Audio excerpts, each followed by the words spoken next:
Hello everyone and welcome to my channel. এখন আমি দুটো সিনেমা নিয়ে কথা বলবো। একটা হচ্ছে লাভার আর আরেকটা হচ্ছে ওজলার, আব্রাহাম ওজলার। তো এই দুটো সিনেমা কিন্তু দুটো ভাষার। লাভার হচ্ছে তামিল এবং ওজলার হচ্ছে মালায়ালাম ভাষা। তো দুটোই হটস্টারে অ্যাভেলেবেল আছে, দুটো হিন্দিতেও অ্যাভেলেবেল আছে, আপনারা চাইলে এটা দেখতে পারেন। প্রথমটা হচ্ছে লাভ স্টোরি অ্যান্ড সেকেন্ডটা হচ্ছে একটা থ্রিলার মুভি। প্রথমটা নিয়ে যদি আমি কথা বলি, যে প্রভুরাম ব্যাসের পরিচালনায় এই সিনেমাটা মুখ্য চরিত্রে আছেন হরিশ কুমার, গীতা, শরবণন সহ আরো অনেকে। এই সিনেমাটাতে দেখাচ্ছে যে একটা ছেলে মেয়ে, তারা কাপল, 6 বছর ধরে তাদের রিলেশনশিপ আছে। সাডেনলি যে কোনো কারণের জন্যই হোক তাদের সম্পর্ক ভেঙে যাচ্ছে, ভেঙে যাওয়ার পরে 2 বছর বাদে তাদের পরিণতিটা কি হচ্ছে সেটা হচ্ছে এখানে দেখাচ্ছে। তো এই সিনেমা আমার যেটা ভালো লেগেছে, এটা একটা প্লেন অ্যান্ড সিম্পল একটা লাভ স্টোরি। এটার মধ্যে মানে কি বলবো, যে নতুনত্ব যে খুব একটা কিছু আপনি খুঁজে পাবেন তা না, কিন্তু এটার আফটার এফেক্টটা কি সেটা এখানে একটা পজিটিভ জিনিস এখানে দেখানো হচ্ছে।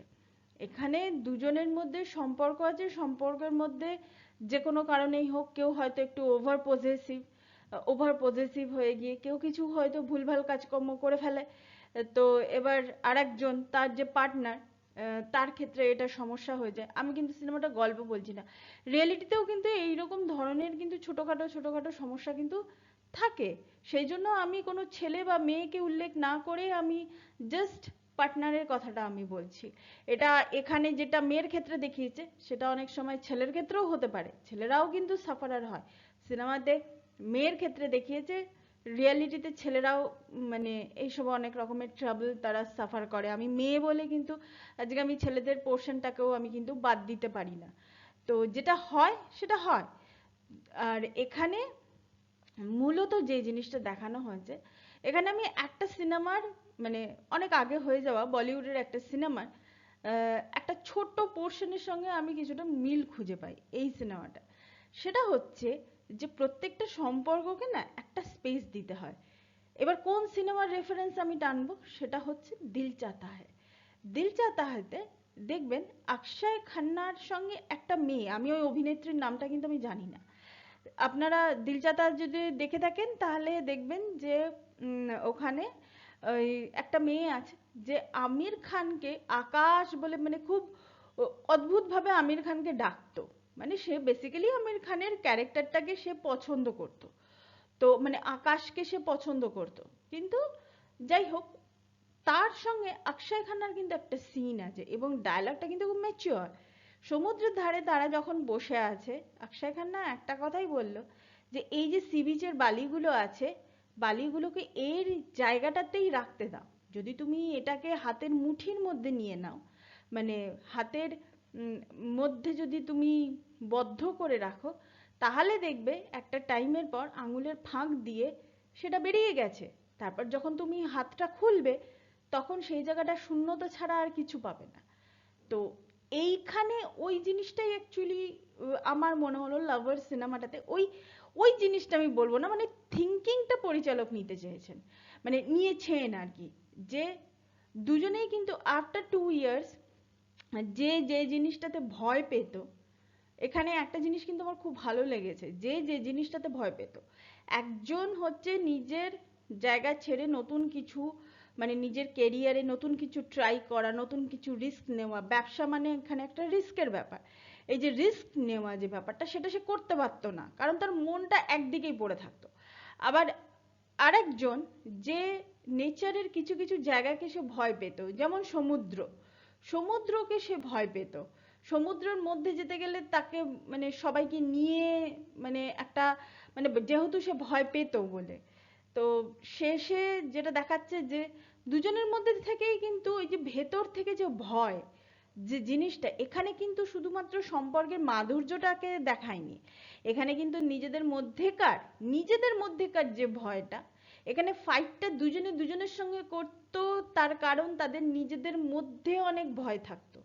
এই নিজেদের মধ্যে ভয়টাকে যেই মুহূর্তে তারা জয় করতে পারলো, তখনই ওই পজিটিভনেস, বিরক্তি ব্যাপার, মানে এই যে একটা সিন ক্রিয়েট হয়ে যাচ্ছে, এইগুলো অটোমেটিক্যালি তখন বন্ধ হয়ে যাবে।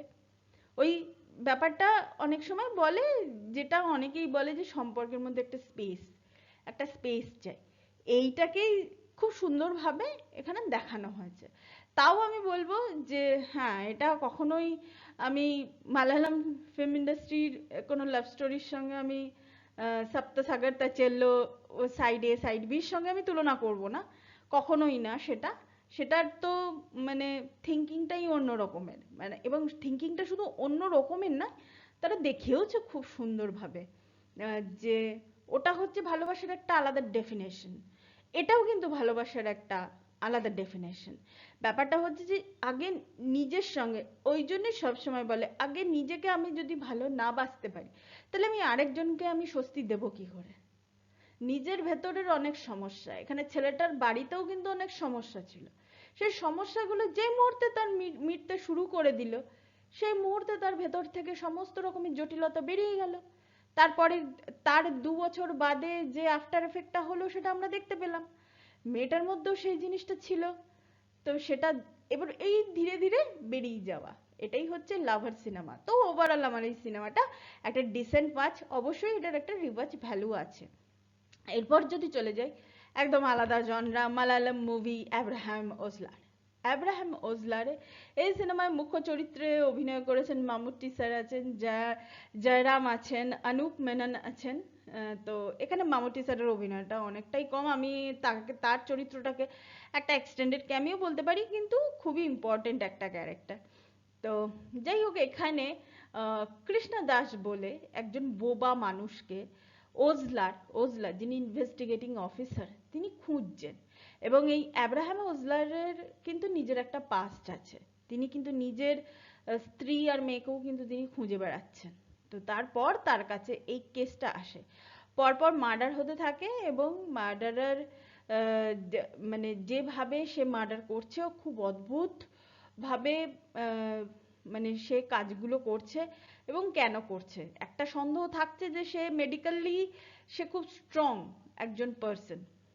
তো তারপর সে কিভাবে খুনিকে ধরবে, এখানে কিন্তু খুব যে টান টান উত্তেজনাময় যে থ্রিলার, সেটা কিন্তু নয়।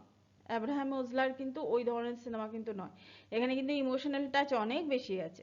কারণ যে অপরাধী সে কিন্তু মানে কি বলবো, প্রফেশনালি সে কিন্তু অপরাধী নয়, সে কিন্তু বারবার বারবার করে অপরাধ করতে করতে যে সে এই কাজগুলো করেছে সেরকম কিন্তু নয়। সে মানে প্রয়োজনে বা পরিস্থিতির চাপে পড়ে সে অপরাধী হয়েছে। তো সেই হিসেবে একটা ইমোশনাল কোশেন তো এখানে থাকবেই। তো এখানে সেই হিসাবে ওই রকম ভাবেই আছে। কিন্তু মালায়ালাম মুভির ক্ষেত্রে আমাদের তো এক্সপেকটেশনটা সবসময় একটু বেশি থাকে। তো সেই হিসাবে বলবো যে না, আমি এটা বলছি না যে চিত্রনাট্য খারাপ, যারা অভিনয় করেছেন তারা খুব খারাপ অভিনয় করেছেন, না একদমই না, তারা যথেষ্ট ভালো অভিনয় করেছেন। কিন্তু এখানে মানে যে ওই মানে কি বলবো, একটা থমথমে একটা যে ব্যাপার থাকবে, একটা যে থ্রিলড একটা যে ব্যাপার থাকবে, থ্রিলড ব্যাপারটা এখানে কিন্তু নেই। বরঞ্চ এখানে নন লিনিয়ার ফরম্যাটে পাস্ট লাইফটা অনেকটা জায়গা জুড়ে এখানে দেখানো হয়েছে। আমার এটা ভালো লেগেছে যে পাস্টটা দেখানো হয়েছে, মানে প্রপার ওয়েতে প্রপার ম্যানারে পাস্টটা দেখানো হয়েছে। নাহলে তো কিছু কিছু সিনেমা আছে, সরি টু সে, ও মুখে বলে বলেই পাস্ট দেখিয়ে দেয়, মানে আমরা তো কিছু রিলেটই করতে পারি না। তো সেই হিসাবে আব্রাহাম ওজলার এটা একটা ডিসেন্ট ওয়াচ, এটা একটা মুভি। তো thank you so much, that's all. Please keep watching and please subscribe my channel. Till then, goodbye.